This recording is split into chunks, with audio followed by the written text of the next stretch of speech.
Hi everyone, welcome to another video of functional programming for STAT series, and today we are going to discuss about predicate joining. So in our previous videos we have used predicate a lot of times while filtering any stream, right? And we have also discussed like what is a predicate when we were discussing this particular topic, introduction to functional interfaces. There we discussed about functional interface, consumer, supplier, and predicate. So just in short, predicate is something which will take a parameter and then it will return either true or false, a boolean, right? It has a abstract method which is test, which of course, as it is abstract method, you will define it when you are filtering the data, right? So here we can see it has this test abstract method, and today when we are talking about predicate joining, we will be talking about this and or negate, right? uh, Note. So these are some of the you can say methods which are used to combine different predicates together. And what is the use of that? Consider there is like a collection, right? A complex collection, a collection of object. You can say object is having different attributes. There is possibility of filtering that collection with different type of conditions on basis of those attribute, and in the end you will find your desired outcomes, different results on basis of different filter criteria that you want. Now, to discuss it further, to discuss why we are using this predicate joining, what are benefits, let me show you a small demo and it will be more clear. Here I have taken a class, like created a product class here, and it has four attributes: name, in stock, price, category, where in stock is a boolean, name, what is the product name, price, it is a double, and then category. So here in this class, I have initialized different product objects, and here I have taken a list of these product object. Now let us consider about these three cases. First is we need to fetch all the in-stock items. Second is we need to fetch all the in-stock items but with the category electronics. And then third is all in-stock electronics under 20,000. So for doing this, as we were earlier doing it, what we can do is we can just have this list that we have product list dot stream dot, here we'll apply a filter, right? Because we want to filter our data. This is the set of data that we have and we want to filter on basis of this, that we need all the in stock items. So I need product here, and I'll say if product dot is in stock, then dot collect, and we have converted it to method reference, right? So this is pretty simple. As soon like there is only one condition that you need only in stock items. And now we have two conditions here. One is all in stock items but from electronics category. So what we can do is, let me copy this, and here we need to change it something like this. So I have two conditions now, so I need product first here, and then I'll say first is product dot is in stock, and product dot get category dot equals electronics. Right, now we have two conditions.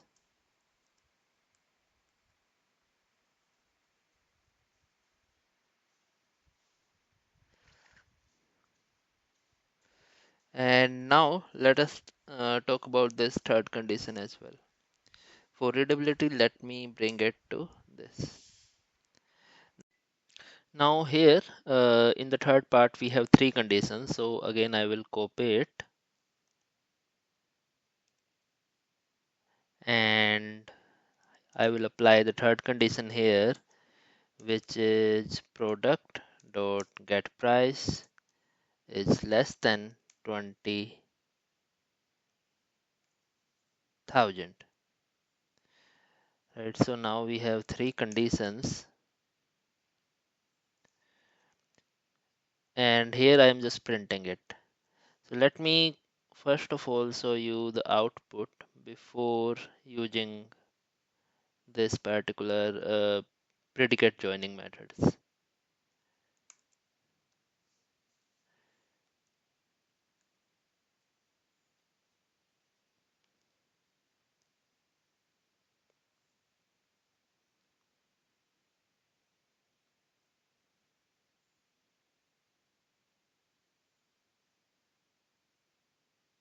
Yeah, so here we have first is in stock items. So here we have all the items which are in stock, where in stock is true. Then we have all the in stock items which belongs to electronics category, all the in stocks items belonging to electronics category but are under 20,000, right? So after this, let us see how to do the same thing with the help of predicate joining concept. So I'll uncomment this part, right? So first we have, like we can see, we have three conditions here. In total, there are three conditions. So what I'll do, I'll create predicate for each of the condition. And for this predicate, we know that we are going to pass the product instance. So first one is in stock, right? And here we'll say product product dot is in stock, something like this.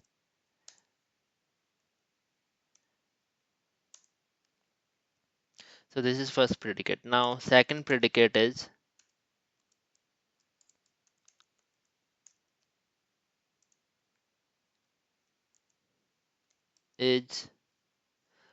electronics. Let us keep it as minute as we can. So here we have three conditions, right? First is this, second is this, and third is this. So this is the case with maximum condition. So we'll divide it in such a manner, because we know like these conditions are being used here as well. So we are making this thing, you will see that we'll be able to use the reusability feature here. Reusability is the main thing that we are achieving very first, and then again, because it is reusable, then it is maintainable as well. Reason being, if there is some change in one of the logic, you just need to make that filter logic change on one place only, and wherever you are using these predicates, the changes will not be required in those places within the code base, right? So this is one thing, like one predicate is in stock. Then the second predicate is has category electronics,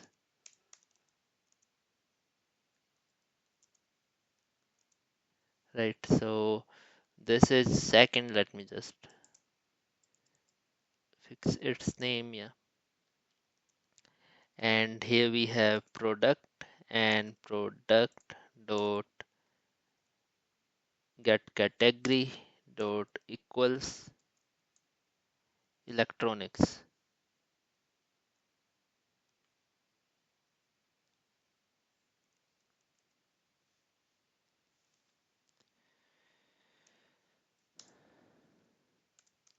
Predicate, then product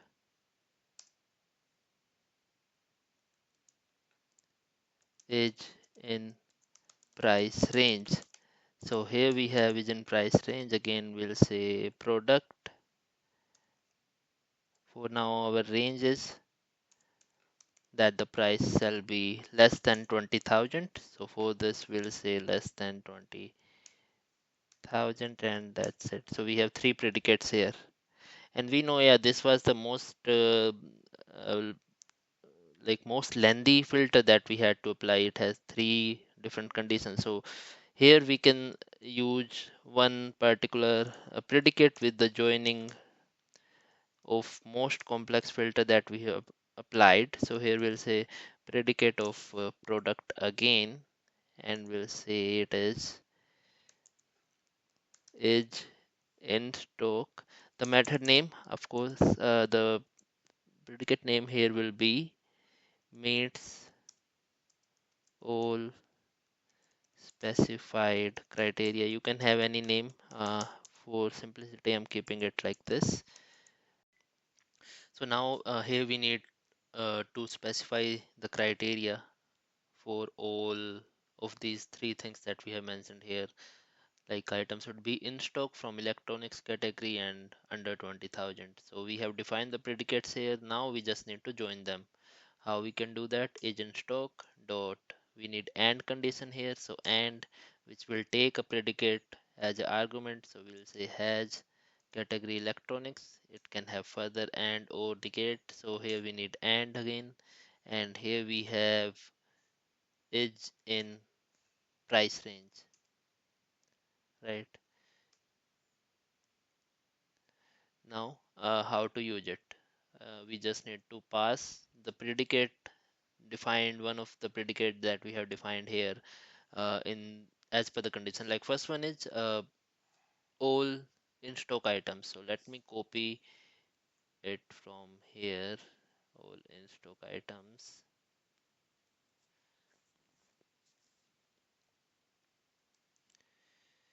Of course, this is pretty simple. There is only one condition, and we can use this version as well. But as we have already defined a predicate here, so we can say is in stock, right? And now the second one is all in stock electronics. So for this, let me copy this. Now you will see how it is simpler as compared to the other method that we have used earlier, like here, right? So here what we need to do now is first condition is in stock, which we have defined already here, and then we need and condition that has category electronics. And then similarly for the third,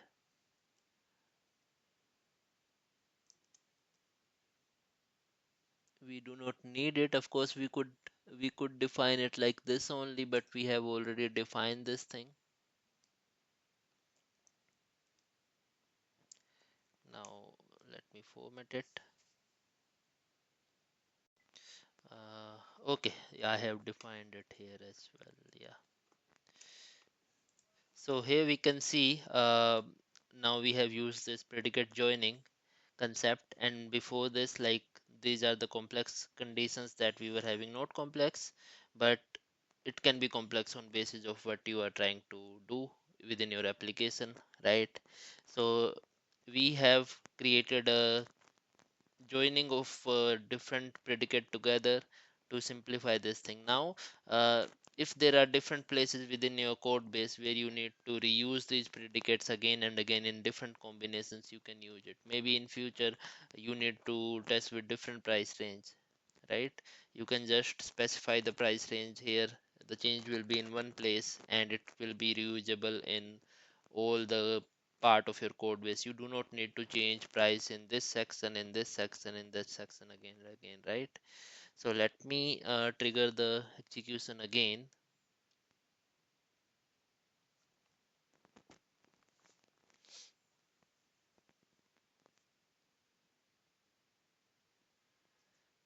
And here we can see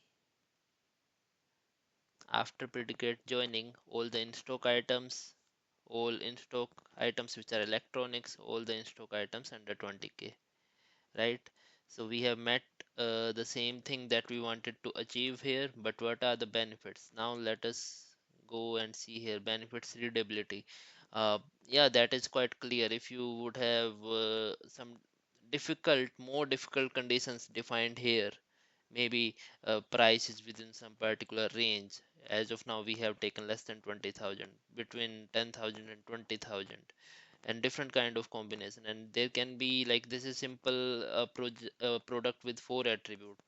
In your case your object can have multiple attributes, right? And those attributes are being used in different part of your code base.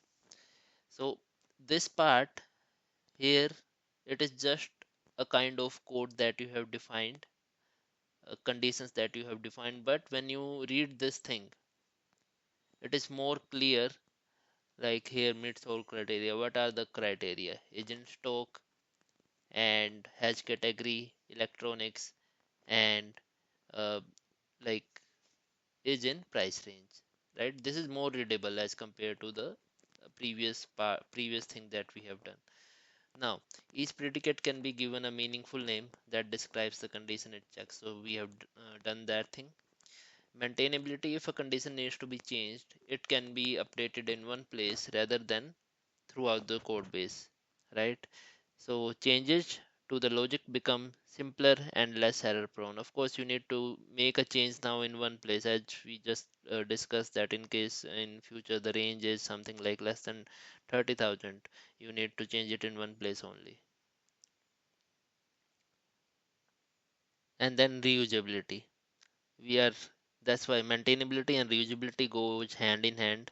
So we are saying that we are making a change in one place, and everywhere we are seeing the impact of that change. That means it is reusable and it is maintainable, right? We are using the same predicate that we have defined here in different areas. So that's all about predicate joining. I'll be coming with the more interesting concepts about the functional programming in future videos. So in case you are liking the content that I'm making, please do like, share, and do subscribe. See you in the next video. Thank you.